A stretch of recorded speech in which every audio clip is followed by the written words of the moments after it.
Hey guys, just thought we would resolve this drift Ghost S camera loss issue, and as you'll remember from the picture of the bike, when I went to remove the camera, this is all that was left. So we had the stuck-on mount, this part that screws to the camera, and that was it.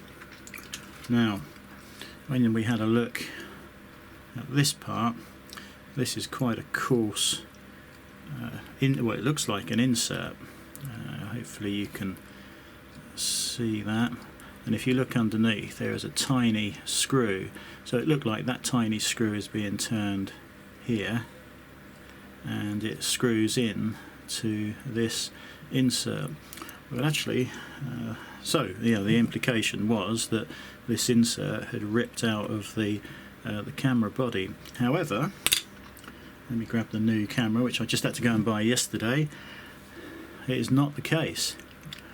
The big thread there actually screws into this, which is metal, and it looks to be part of the actual body.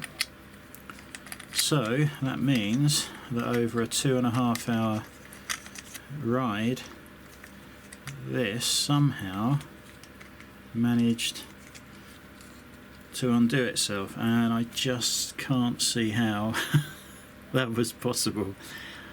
I check these for tightness on every trip, because the cameras come off the bike. I download any footage, charge the battery, format the card, check this, and it's put back in the drawer with the rest of the gear ready to go out on the bike.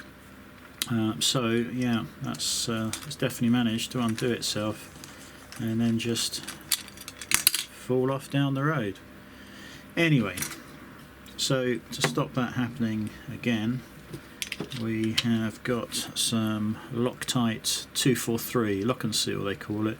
This is medium strength, and you just apply it to the threaded piece in there, and a little bit on the male threads, and put it together.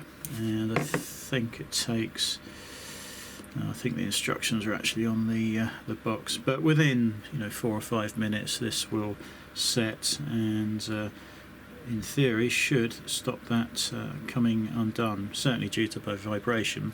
And to undo it, you would either need to apply a lot of force on this winged piece here, or just use a screwdriver in there. So yeah, very strange, very annoying, but that's what's happened. I will probably do the same on the helmet mounted camera, although as we all know, mounting cameras on helmets is not the ideal solution. In theory, you could come off the bike, and depending on how unlucky you were, the camera could damage the helmet and then your head, depending on the impact, the type of impact sustained. So ideally this should be mounted on the bike, but of course you lose that tracking of your head movement. So yeah, I'm aware that it's not ideal on the helmet, but you can look at things and cars and stuff like that if you need to get a number on camera and it's gone out of the field of vision, if this was mounted on the front of the bike. So yeah, anyway, a waffle over, expensive lesson. The other thing that I thought of, in fact I wasn't even sure whether I would be able to fit the camera on the rear of the bike now, because I just got it back a couple of days ago. You'll know I was having the touring pack and the panniers, etc., and the alarm fitted. We're going to look at that in another video in a while. But the touring pack has a pillion backrest, which would be exactly where the camera on the pillion cover would be pointing at. However, part of the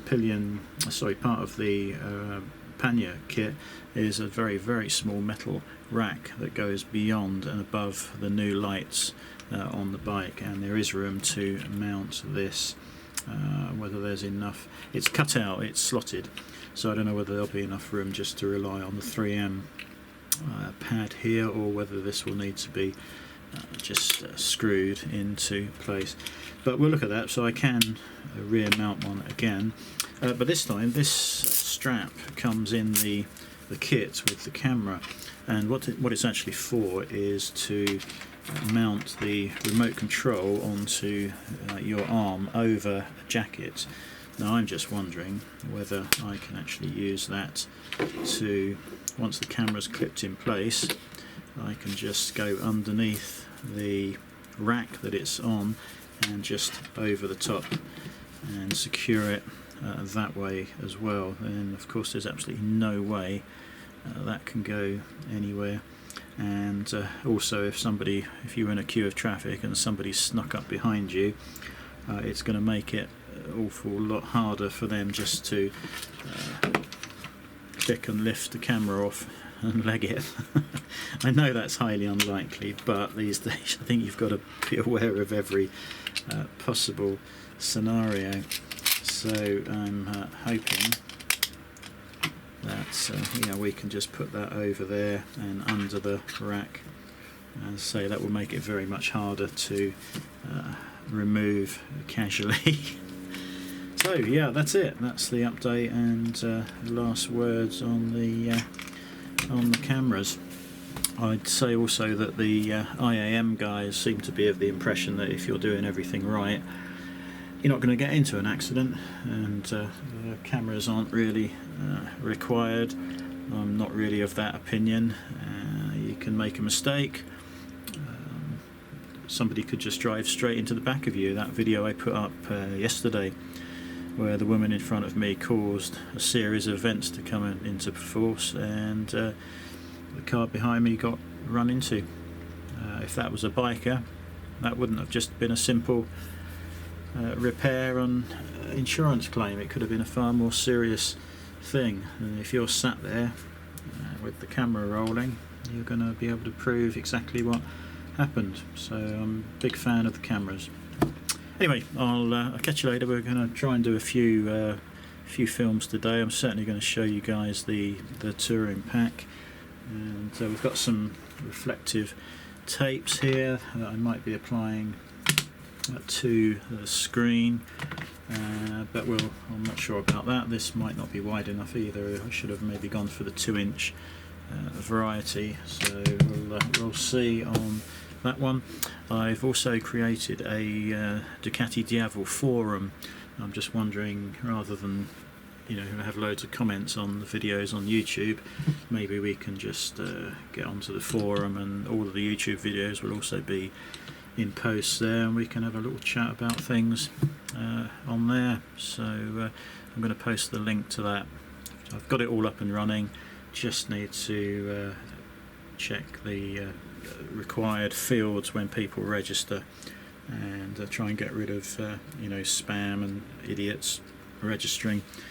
Anyway, so yeah, thanks for watching, and I'll do some more videos later.